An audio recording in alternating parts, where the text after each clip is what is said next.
is Alina Patton-Jones, and this is The Last 2%. I know it has been a long time since I've recorded anything, and life just hasn't been lifing. It has completely exploded, like in every direction. Family, children, jobs, all the above has taken place since the last time I've even done a tape or made a recording. And so I decided to come back now because things have slowed down. And the reason why they've slowed down is I've had some major life changes. And we're going to get into that in just a minute. But one of the things that brought me back today is the great hair debate is what I'm talking about. On Instagram a few days ago, my hairstylist Kiki posted her cutting all my hair off. And it has seemed to cause a big stir of people who are in their feelings about me cutting my hair off, which I find to be extremely interesting. Although I do know a lot of people are attached to their hair, especially their hair.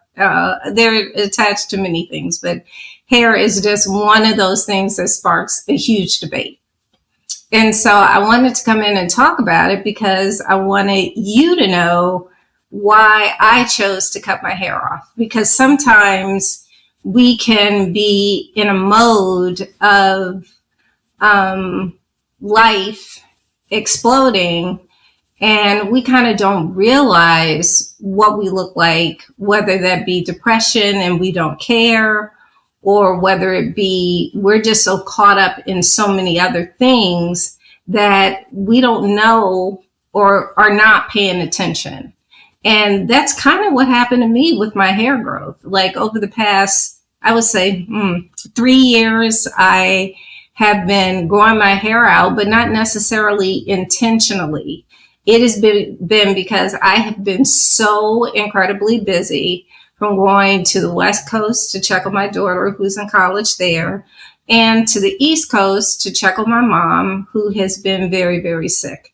And over the last 2 years, I have been one of her caretakers, and that has just taken up an incredible amount of time and energy. And quite frankly, I didn't have time to really deal with myself and my appearance and what I was looking like.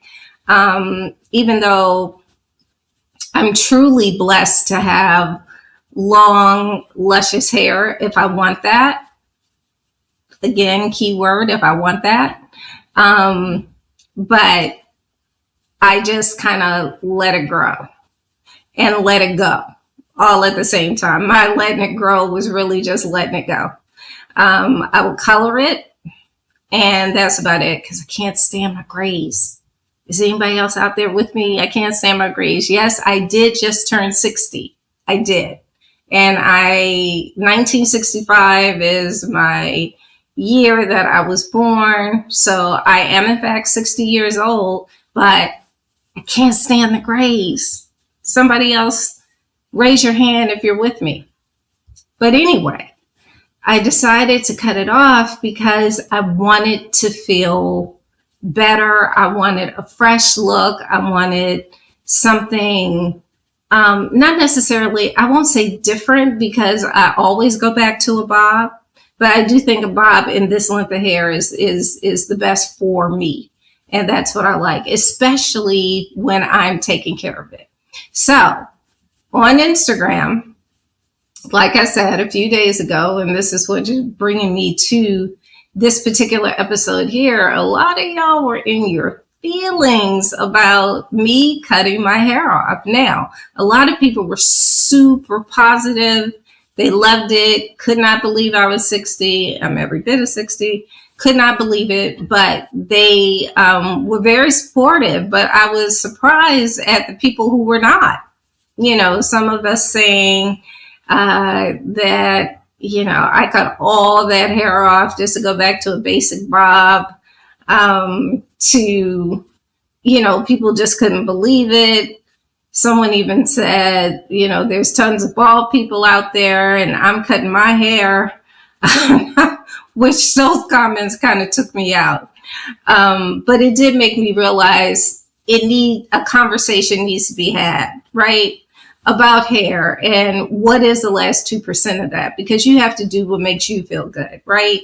That is the last 2%. You have to do what makes you feel good. And what makes me feel good is being able to get up in the morning and just literally comb my hair and it's in place and I don't have to do anything else to it. And I am blessed. I'm truly, truly blessed to have that type of hair that I can do that. And I know that. When it was longer, not so much. I'd get up and it would be all over my head. And I'm like, oh, what do I do? The other thing is hormonally, my hair was shedding a bit. And so I was finding, hair is like the Charlie Brown Christmas tree that like tingles, ding, whatever that sound is that it makes as it was hitting the ground, the tinkle sound. And so I was just not feeling, my scalp was itchy. I was just not feeling my best. And so that was another reason to cut it. But the biggest reason is because I've been a caretaker for the last 2 years. My mom just passed away. She was 95 years old. She had dementia and some other issues. And I was just feeling like at this point, I needed a change. And change for me comes with changing my look. My background of being a model over the years, I can kind of change myself, change my look, and it actually lifts me up. And so I kind of needed a lift. I needed something to kind of pick me up so that I could get back into my life, my lifestyle, and what I'm used to doing. And one of which is recording the last 2%. So I decided, it's been a couple of months. I knew cutting my hair would be a pick-me-up for me because I've been extremely down because I'm grieving the loss of my mom, grieving the loss of all that was, having to pack up the family house and sell it and going through her things and just all of the complication or all of the complicated things, I should say, that come along with grieving, because it is not a one-step process. It's not a one-size-fits-all. Everybody grieves differently, and it's okay. It's okay to grieve however you grieve and however you need to grieve. And for me, part of coming out of that grief, I'm still in it, and I'm sure I'll be in it for a long time because that was my mom and our relationship was complicated. So there's that aspect to it too.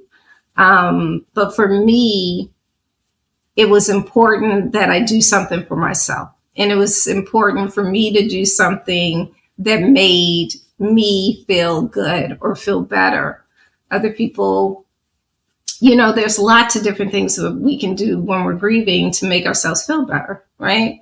It could be going out shopping, buying a new outfit. Some people like to cook. Some people like to sing. Some people, like to, I don't know, whatever makes you feel good. Spend time with their family. So I'm kind of doing all of those things. But the first step for me was to cut it off. So what I want to do is have a conversation with you guys about cutting off hair and what that means and holding on to your hair. Now, if you have a medical issue or not even a medical issue, if you have something that causes your hair not to grow, or those types of things, that is a completely different situation that has nothing to do with what I'm talking about.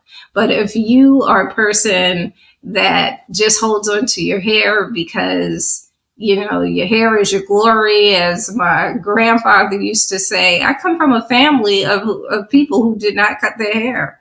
My mom would, but because she knew the length of her hair, what it looked best, at what length it looked best. But for the most part, my aunts and uncles, they don't cut the hair, and they look at me, and say, why would you cut all your hair off? So like the comments, just like the comments. I grew up in a Black family who holds on to their hair, but I choose not to do that. I choose to go with what makes me feel best, as opposed to what everybody else is doing. And at 60, I think that is the place where the rubber hits the road, and you're just like, stop, stop, stop. Like, you need to do things for you.